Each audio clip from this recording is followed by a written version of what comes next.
نظر آتا ہے ان میں صاف جلوہ سے آدم کا، نظر آتا ہے ان میں صاف جلوہ سے آدم۔ بعد توفیق کے مت والو، شمع رسالت کے پروانوں،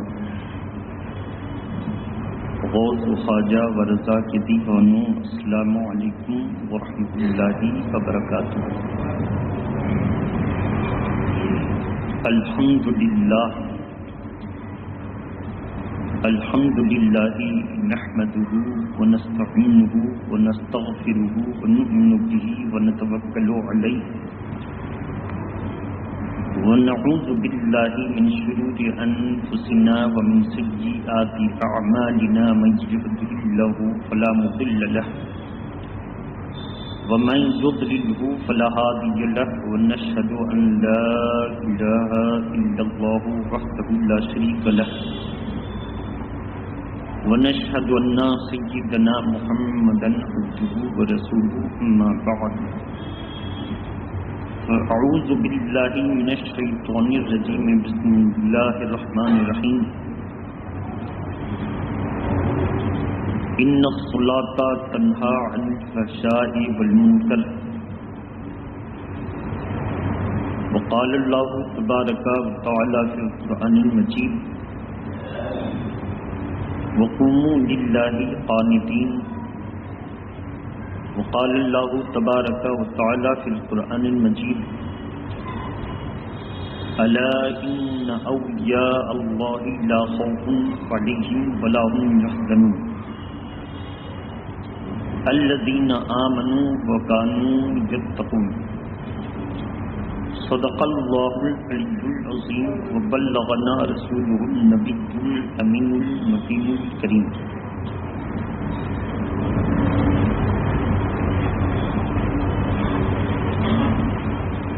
ہمارے دین کی حقانیت کے یہ دونوں شاہد ہیں، ہمارے دین کی حقانیت کے یہ دونوں شاہد ہیں، معین الدین اجمیری و محی الدین جیلانی۔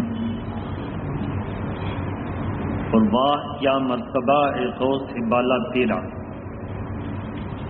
واہ کیا مرتبہ اے غوث بالا تیرا، اونچے اونچوں کے سروں سے قدم اعلیٰ تیرا، سر بھلا کیا کوئی جانے کہ ہے کیسا تیرا، اور یا ملتے ہیں آنکھیں وہ ہے تلوا تیرا۔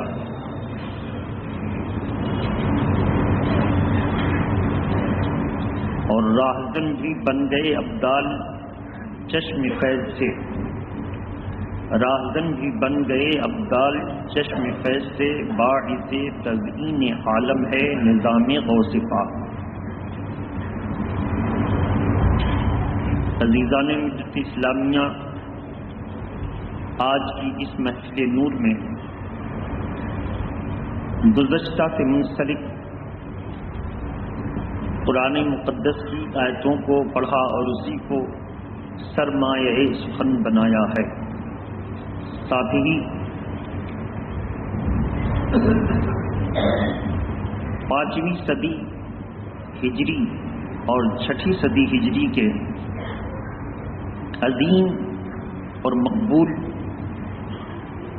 شیخ، جو دنیا کے کروڑوں کروڑ مسلمانوں کے دلوں میں بستے ہیں، جن کا قدم بڑے بڑے اولیاء نے اپنے سر پہ لینے کو فخر سمجھا ہے، ان کا ذکر بھی عبادات اور علمیات کے اعتبار سے آپ کے سامنے کرنا ہے، تاکہ ہم مسلمانوں کو سمجھ آئے کہ اولیاء کرام کی تاریخ قرآن مقدس سورہ نمبر 10 سورہ یونس پارہ نمبر 11 رکوع نمبر 12 میں اللہ تبارک تعالیٰ نے ارشاد فرمایا ہے، الا ان اولیاء اللہ لا خوف علیہم ولا هم یحزنون، اور ساتھ میں الذین آمنوا وکانوا یتقون۔ بے شک اللہ کے ولیوں کو نہ کوئی خوف ہے اور نہ کوئی غم۔ اللہ کے ولی کون ہیں؟ الذین آمنوا وکانوا یتقون، وہ ہیں جو ایمان والے ہیں اور اللہ سے خوب ڈرتے ہیں۔ تو اللہ تعالیٰ فرماتا ہے ہم دو ڈر، دو خوف کو ایک دل میں جمع نہ کریں گے، یعنی ایک ہی دل میں دو ڈر موجود ہو، ایسا نہیں۔ اگر وہ اللہ سے ڈرتا ہے تو دنیا سے نہیں ڈرے گا، اور اگر وہ دنیا سے ڈرتا ہے تو اللہ کا ڈر جو رکھنا چاہیے وہ نہیں ہوگا، اور بڑی زبردست اور طاقت کے ساتھ وہ گناہ کرے گا اور اسی پر وہ قائم رہ کر کے بے ایمان مر جائے گا۔ لہذا سرکار غوث اعظم کی سیرت مبارکہ کو نماز سے متعلق اور علم سے متعلق سماعت کریں، محبت کے ساتھ درود شریف پڑھیں۔ اللہم صل علی سیدنا و مولانا محمد وآلہ واصحابہ مبارک وسلم، صلاۃ و سلام علیک یا رسول اللہ۔ سرکار غوث اعظم نے اپنے قصیدہ میں خود لکھا، درست العلم حتی صرت قطبا ونلت السعد من مولا الموالی، میں علم کو سبقاً سبق پڑھتا رہا، سیکھتا رہا، یہاں تک کہ اللہ تبارک تعالیٰ نے مجھے وہ سعادت عطا فرمائی اور ساری کائنات کے مولا اللہ نے مجھے میرے سینوں کو علم سے بھر دیا، علم عطا فرما دیا۔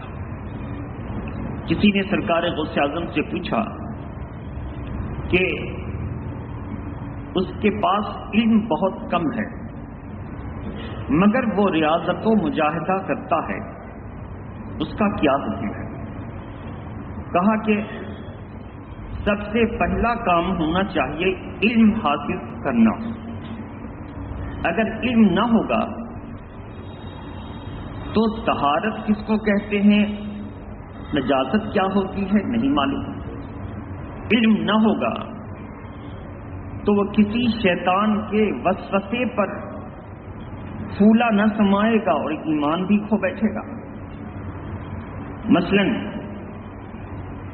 عابد کے پاس علم نہیں تھا، بہت عبادت کرتا تھا، فجر کی نماز کے وقت ابلیس ایک سائل کی صورت میں کوڑے خانے کے قریب کھڑا ہوا، اذان نہیں ہوئی تھی فجر کی کہ ایک عبادت گزار آذان سے پہلے ہی مسجد جانے کو پسند کیا۔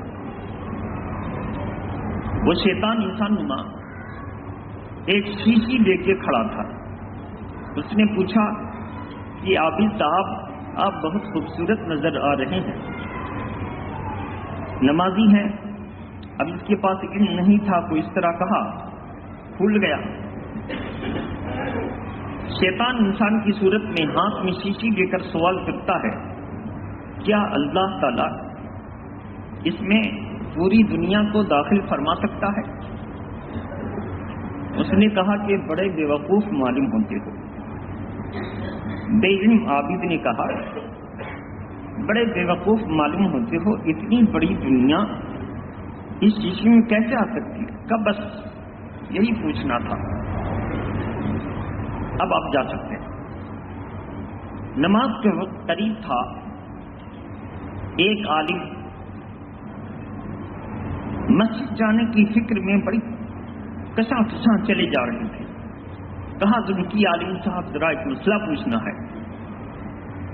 انہوں نے کہا کہ دنیا کی بات ہوتی تو کہہ دیتا، بعد میں پوچھ لینا، مسئلہ ہے۔ کہا پوچھو جلدی کیا بات ہے؟ کہا اس شیشے کے اندر اللہ تعالیٰ پوری دنیا کو داخل کر سکتا ہے؟ عالم صاحب نے کہا کہ یہ تو شیشی ہے، اگر اللہ کی قدرت کی بات ہے کہ وہ کیا کر سکتا ہے تو سوئی کے ناکے میں اللہ تعالی چاہے تو پوری دنیا پار کر سکتا ہے. یہ اس کی قدرت ہے، یہ اس کی قدرت ہے. بس شیطان بڑا گھبرایا اور چھٹپٹا کے بھاگا اور یہ چلے مسجد کی طرف. شیطان نے اپنے چیروں سے کہا دیکھو پہلے والے کے پاس علم نہیں تھا، اس کو میں نے جیسے کہا حضرت بھول گیا، اس کو میں نے کہا کہ بہت آپ نمازی معلوم ہوتے ہیں، بھول گیا. اور اللہ کی قدرت کو بھی وہ نہیں جانتا کہ اللہ چاہے تو اپنی قدرت سے جو چاہے کر سکتا ہے، اس کی قدرت ہے. مثال ہمارے اور آپ کے نبی جب اللہ کے حضور معراج کے موقع پر حاضر ہوئے تو اللہ کے پیارے نبی نے کروڑوں سال کا سفر فرمایا. کتنا؟ کروڑوں سال کا سفر فرمایا. جنت کا معائنہ کیا، جہنم کا مشاہدہ فرمایا. جنت کہاں ہے؟ عرش کے بغل میں ساتوں آسمان کے اوپر. جہنم کہاں ہے؟ ساتوں زمین کے نیچے تحت الثری میں. معائنہ اور مشاہدہ فرمایا. اور جب اس کروڑوں سال کے سفر سے واپس آئے تو وضو کر کے گئے تھے سرکار، پانی ابھی تک جاری تھا، بہہ رہا تھا، دروازے کی کنڈی ہل رہی تھی اور بستر ابھی تک گرم تھا. بستر ابھی تک، جب کوئی اس پر سوتا ہے تو بدن کی گرمی کا اثر بستر پر تھا. اتنے کم وقفے کو اللہ نے دنیا کے لیے روک دیا اور عالم بالا کے لیے حضور کو مشاہدہ کا وقت دیا. تو اس سے پتہ چلا کہ ہمارا اور آپ کا اللہ قدرت والا بادشاہ ہے، وہ جو چاہے کرے. یہ عقیدہ ہے. شیطان نے کہا اپنے چیلوں سے اسی لیے ایک عالم کو گمراہ کر دینا عالم کو گمراہ کرنے کے مطابق ہے، اور عابد اس کو گمراہ کرنا تو سیکنڈوں کا کام ہے. دیکھو کیسے گمراہ ہوا، اللہ کی قدرت کا انکار کر بیٹھا. اب یہ جتنی نماز پڑھے، جتنی عبادت کرے، اللہ کو اس سے کوئی مطلب نہیں، نہ اس پر کوئی اجر و ثواب ہوگا. بہرحال سرکار غوث اعظم نے اسی وجہ سے سب سے پہلے علم حاصل کیا. 470 ہجری میں پیدا ہوئے اور 18 سال تک اپنی والدہ ماجدہ کے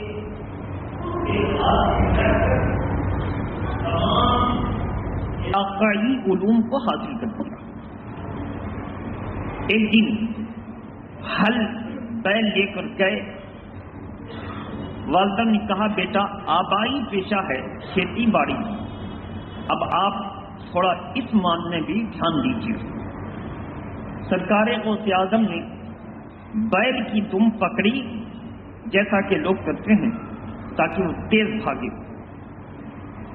اور ہلکی سی جنبش کی تو بیل نے پلٹ کر کے کہا عربی زبان میں فصیح، یا عبد القادر الہذا ما خلقت، اے عبد القادر کیا آپ اسی کے لیے پیدا کیے گئے ہیں؟ ما ھذا لخلقت، آپ اس کے لیے پیدا نہیں کیے گئے ہیں. بیل نے جب عربی زبان میں گفتگو کی سرکار غوث اعظم پر اس کا اثر ہوا، بھاگے بھاگے آئے اپنے گھر میں، وہ گھر کی چھت پر چڑھ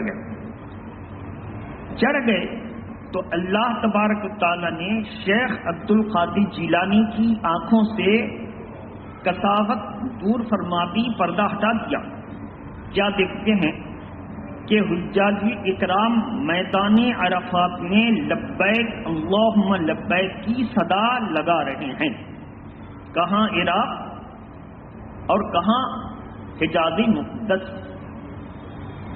لگا رہے ہیں۔ والدہ کے پاس نیچے آئے، سر کو والدہ کی گود میں رکھ دیا، کہا امی آپ سے ایک بات عرض کروں؟ امی نے کہا کہو بیٹا۔ کہا میرے دل میں جذبہ موجود ہے کہ میں اپنے نانا کے دین کے علوم کو مزید سیکھ سکوں، اس لیے کہ بے علم اپنے ایمان و اعمال کو بچا نہیں سکتا ہے تو دوسرے کی کیا رہنمائی کرے گا؟ ماں کی آنکھوں میں آنسو آ گئے۔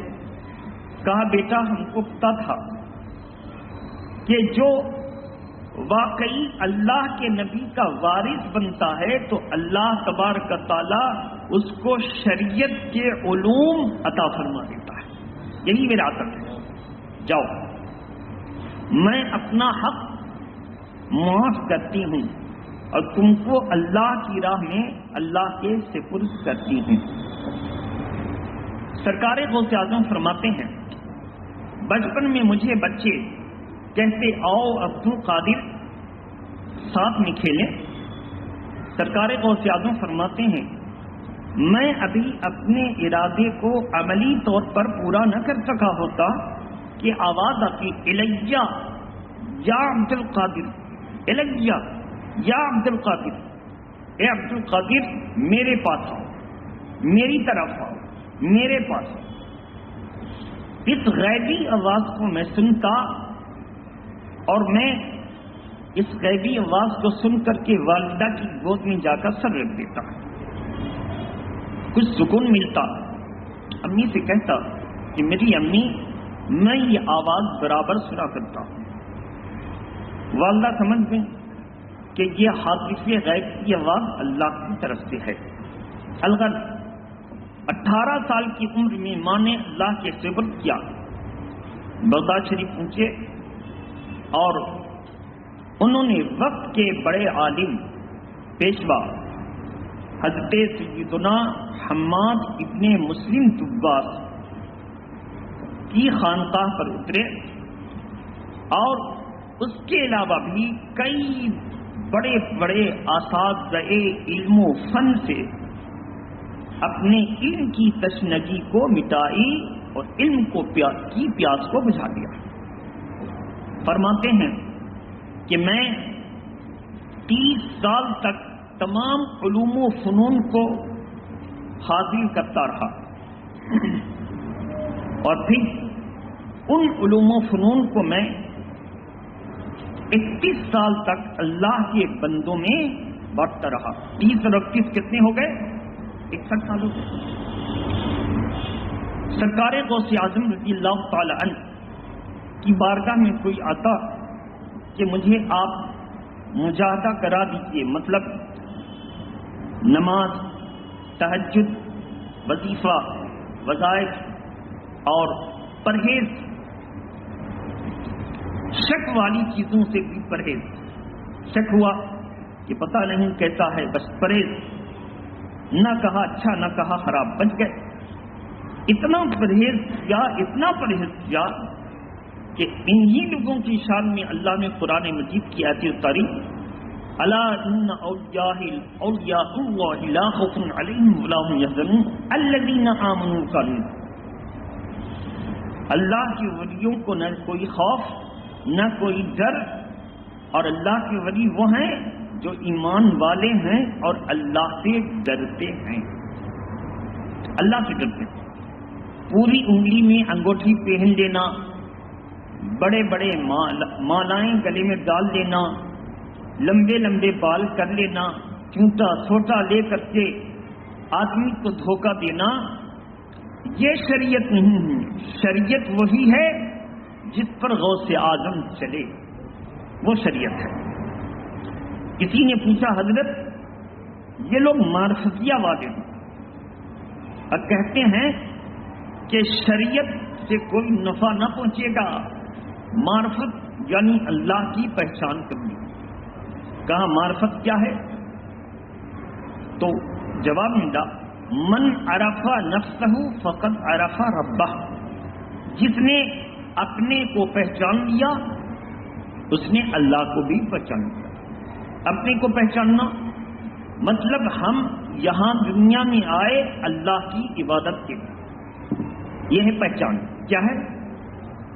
مثلا اس مائک کی آپ ضرورت کو پہچان رہے ہیں کہ یہ مائک جو ماؤنٹ ہے، یہ ماؤنٹ دھیمی آواز کو زور کر کے اور ایمپلیفائر کے ذریعے یہ چونگے میں پہنچاتا ہے اور زور آواز میں اس کو سنا دیتا ہے. یہی اس کا مقصد. آپ نے پہچان لیا. اب اس کی حفاظت کرنی ہوگی، گرے نہیں، ٹوٹے نہیں، خراب نہ ہو، الیکٹرک شارٹ سرکٹ نہ ہو وغیرہ. تو جس نے اپنے کو پہچان لیا وہ نماز پڑھے گا، گناہ سے بچے گا، دین کے کام کرے گا، اللہ کو راضی کرے گا، رسول اللہ کو راضی کرے گا. یہ ہے اپنی معرفت. اور جب وہ اتنا کر لیا اور پھر اللہ کا اس پر کرم ہو جائے تو جس نے خود کو پہچان لیا، پیدا ہونے کا مقصد جان لیا، وہ ایک دن جب کمال کو پہنچے گا تو اللہ کی معرفت بھی حاصل کر لے گا. لیکن مسئلہ یہ ہے کما حق کہو، جیسا کہ حق ہے اللہ کی معرفت حاصل نہ کر سکے گا. اس لیے کہ اللہ کے پیارے نبی نے خود فرمایا جن سے حضرت ابو بکر صدیق تھے، اے ابو بکر اللہ کی جیسی پہچان ہونی تھی اللہ کے علاوہ کوئی پہچان نہیں سکتا. اللہ کے علاوہ کوئی پہچان نہ سکتا.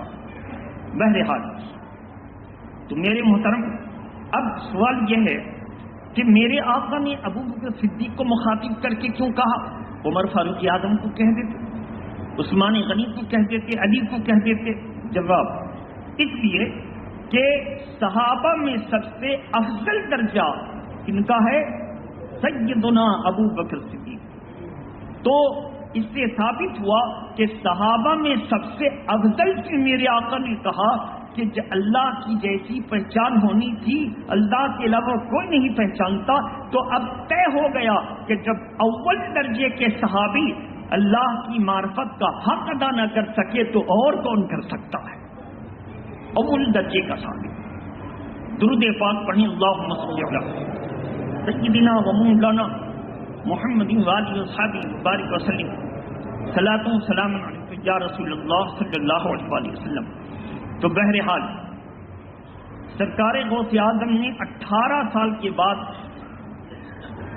ظاہری علوم و فنون اور پھر باطنی علوم و فنون حضرت ابو سعید مخزومی کی بارگاہ میں حاضر کی اور وہاں سے خانقاہی اصول کے مطابق سینے کا علم دیا.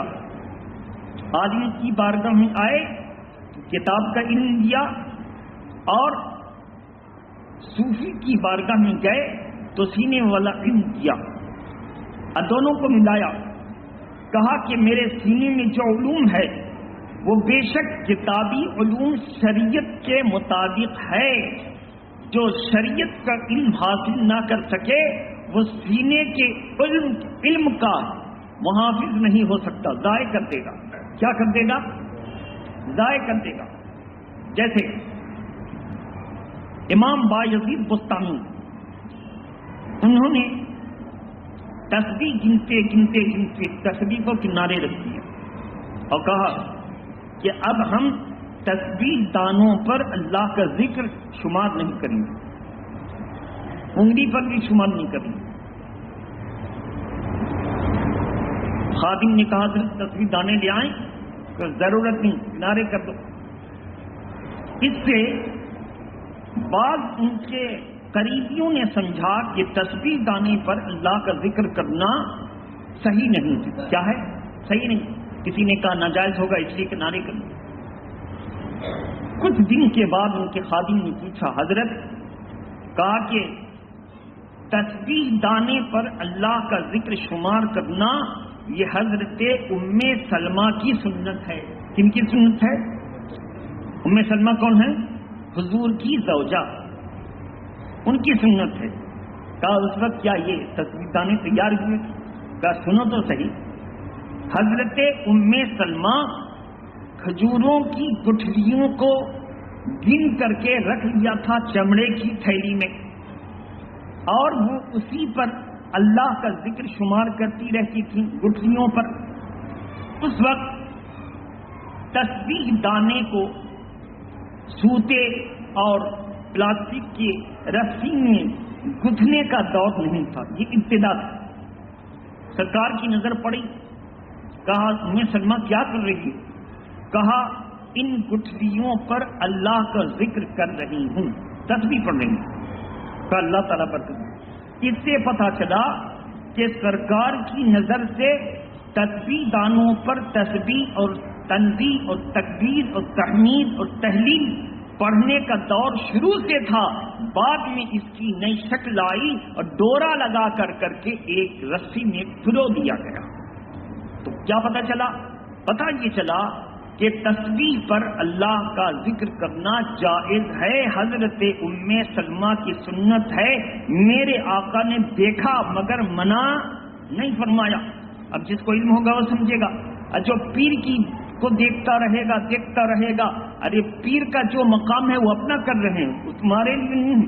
پیر نے جو حکم دیا ہے وہ کرو، پیر نے جو حکم دیا ہے وہ کرو۔ مثال سرکار تو عالم صلی اللہ تعالی علیہ وسلم اس وقت مسجد شریف میں صاف ستھرے جوتے پہن کر کے نماز پڑھنے کا دور تھا۔ کیسے جوتے؟ صاف ستھرے جوتے، ایسے سمجھیں کہ پہننے والا باہر جانے والا جوتا الگ اور مسجد میں آ کر کے خالص چمڑے کا جوتا جو جاڑا کے دن پہنتے ہیں وہ الگ ہے۔ تو جس دور میں جوتے کو پہن کر کیسا پاک جوتا نماز پڑھنے کا دور تھا، اور جوتے کی شکل کیسی تھی، اس کی حیت ایسی تھی کہ اگر سجدہ میں جا کر کے کوئی اپنی انگلیوں کے پیٹ کو زمین پر لگا کر انگلیوں کا رخ قبلہ کی طرف کر دے تو آسانی سے ہو جائے۔ کیسے ہو جائے؟ آج کا جوتا پہنیں گے تو ایسا ہوگا؟ زور سے بولیے، نہیں ہوگا۔ توجہ سے سنیں، میرے اور آپ کے آقا نماز پڑھ رہے تھے، نماز کی حالت میں جوتے کو اتار کے کنارے رکھ دیا، جوتے کو اتار کر کنارے رکھ دیا۔ صحابہ نے بھی جوتے کو اتار کر کنارے رکھ دیا۔ صحابہ نے کیا سمجھا؟ صحابہ نے یہ سمجھا کہ ہو سکتا ہے کہ حالت نماز میں وحی آئی، جب جوتے اتار دو، نماز سے فراغت ہوئی، دعا ہوئی، مصافحہ ہوا، صحابہ کی جماعت بیٹھ گئی۔ حضور نے کہا کچھ پوچھنا چاہتے ہو؟ کہا ہاں۔ یا رسول اللہ، نماز کی حالت میں آپ نے جوتے اتار دیے؟ کہا ہاں۔ کیا ہمیں بھی ایسا حکم ہے؟ کہا نہیں۔ تم نے کیوں اتارے؟ کہا آپ کو دیکھ کر۔ کہا آپ کو دیکھ کر۔ کہا اللہ نے میرا مرتبہ الگ کیا ہے، میرے جوتے پر کھٹمل کا خون تھا یا مچھر کا؟ کس کا خون تھا؟ شرعی نقطے نظر سے کھٹمل یا مچھر کا تھوڑا سا خون اگر لگا ہو تو نماز ہو جائے گی۔ نماز، اور وہ بھی کہاں لگا تھا؟ بدن پر نہیں، جوتے میں۔ تو اللہ کی طرف سے حکم آیا کہ آپ چونکہ بڑے اولو العزم نبی ہیں، آپ کی شان کے خلاف ہے کہ یہ ذرہ برابر بھی آپ کے پاس جوتے پر خون موجود ہو، اس لیے میں نے ہٹا دیا۔ کیونکہ بڑوں کی چھوٹی بھی غلطی ان کی نظر میں غلطی ہوتی ہے، ان کی نظر میں غلطی ہوتی، اس لیے میں نے ہٹا دیا۔ تو یہ حکم میرے لیے تھا، تمہارے لیے نہیں۔ تو آپ کو ثبوت مل گیا کہ پیرانے پیر کے بھی بڑے پیر سرکار دو عالم جو عمل کرتے ہیں ہم ویسا ہی کریں ضروری نہیں ہے، ہمیں جو حکم دیا ہے اس کو کرنا ہے۔ وہ حضور کا خاصہ کہیں گے، کیا کہیں گے؟ خصائص کبریٰ میں پڑھیے گا، یہ حضور کا خاصہ ہے کہ اللہ نے اتنی سی کو بھی جو ہے میرے نبی کے ساتھ منسلک رہے پسند نہ فرمایا۔ کس وجہ سے؟ کہ نبی کا درجہ بہت بلند ہے۔ اب بایزید بستامی کی تصویر کا مسئلہ حل ہو گیا، انہوں نے تصویر کنارے کر کہا کیوں؟ کہا اس لیے میرے دل پر ایک بات وارد ہوئی کہ بایزید اللہ کی تو نعمتیں جتنی استعمال کرتا ہے بے شمار، غور سے بولیے، بے شمار نعمتیں، اس کو تو گنتا نہیں ہے، اور تسبیح پڑھنے چلا تو گن رہا ہے۔ بس میرے دل پر یہ خطرہ گزرا، میں نے تسبیح کو کنارے کر دیا کہ جو اللہ کی نعمت بے شمار ہم استعمال کرتے ہیں جس کو گنتے نہیں، تو اللہ کا ذکر گن گن کر کے کیوں کریں؟ اب اللہ کا ذکر کثرت سے کریں گے، بے شمار کریں گے۔ یہ ایک مسئلہ ہوا۔ بعض لوگوں نے سمجھا کہ تسبیح پر نہیں پڑھنا ریاکاری ہے، دنیا دیکھے کہ بے شک اگر دل میں خطرہ ہے اور دل میں ایسا جذبہ ہے کہ ہم بڑکی بڑکی تسبیح پڑھیں تاکہ دنیا دیکھے کہ ارے تو بڑے بابا ہیں، اب یہ ریاکاری ہوئی، یہ اس آدمی کو دکھانے کے لیے پڑھا، اللہ کے لیے نہ پڑھا، اس کا کوئی ضرور بدلا دیں۔ درود پاک پڑھیں، اللہم صلی علی سیدنا و مولانا محمد وآلہ وصحبہ وبارک وسلم، صلاۃ و سلام علیکہ یا رسول اللہ۔ تو سرکار غوث اعظم پیران پیر نے علم سیکھا، اور علم جب سیکھ لیا تو فائدہ کیا ہوا؟ ایک مرتبہ صحرا میں سفر کر رہے تھے، پیاس کی شدت غالب تھی، اچانک ایک بادل آیا اور کالا بادل، اور ایسا لگا کہ مہ چپک رہی ہے، اس کے بعد اس میں سے بارش کی صورت میں قطرات مقطر ہوئی یعنی ٹپکے، سرکار غوث اعظم نے اس کو کیا تو سکون ملا۔ تھوڑی دیر کے بعد ایک بادل آیا اور اس نے کہا، اے عبد القادر، تجھے اپنے رب کی عبادت کی ضرورت نہیں، اللہ نے تیرے لیے عبادت کو معاف کر دیا اور حرام کو حلال کر دیا، جو چاہے کر۔ سرکار غوث اعظم نے کہا، لا حول ولا قوت الا باللہ العلی العظیم، اللہ نے جب اپنے نبیوں پر حرام کو حلال نہیں کیا تو میں کیسا ہوتا ہوں؟ بس جیسے لاہور پڑھی وہ بادل پھٹا، دھواں دھواں ہوا، اس نے کہا کہ اے عبد القادر جیلانی، تو نے آخر میرا حربہ فیل کر دیا، ناکام کر دیا، اور سن تجھے یہ تیرے علم نے بچا لیا۔ کس نے بچایا؟ سرکار غوث اعظم نے کہا، پھر لاہور پڑی، کہا میرے علم نے نہیں بلکہ اللہ کے فضل و کرم نے بچایا ہے، اللہ کے فضل و کرم نے بچایا۔ کسی نے سرکار غوث اعظم سے پوچھا کہ حضور آپ نے کیسے پکڑا کہ یہ شیطان ہے؟ کہا اس لیے پکڑا کہ اگر شیطان نہ ہوتا تو اللہ کہتا۔ کیا کہتا؟ اس نے رب کہا ہے جو دوسرے کے لیے بھی جائز ہے، اور اگر شیطان نہ ہوتا تو ایسی صورت میں یہ نہ کہتا کہ حرام کو آپ پر حلال کر دیا، نبیوں پر نہ ہوا تو میرے اوپر کیسے ہو سکتا؟ اور اگر شیطان نہ ہوتا تو پھر یہ کیسے کہہ گیا کہ اللہ نے آپ پر کوئی فرض واجب نہیں کیا، جو چاہے کریں، کریں نہ کریں؟ اس لیے میں نے سمجھ لیا کہ یہ شیطان ہے، یقیناً علم کے ذریعے سمجھا، مگر اپنے علم پر جو ہے غرور نہ کیا، اللہ کے فضل و کرم پر بھروسہ کیا، تو پتہ چلا آپ کو علم کی قدر و منزلت سمجھ میں آ گئی کہ اگر آدمی کے پاس علم نہیں ہے اور اگر صوفی بن جائے تو در در پر ٹھوکا کھاتا پھرتا ہے، اور اگر علم ہو اور اس کے مطابق عمل کرے، یہی اولیاء کرام کی پہچان ہے۔ علم ہو اور اس کے مطابق عمل کرے، یہی اولیاء کرام کی پہچان۔ انشاءاللہ پھر اگلے جمعہ، واخر دعوانا الحمدللہ رب العالمین۔ السلام علیکم۔ کھڑے ہو جائیں، صفحے درست۔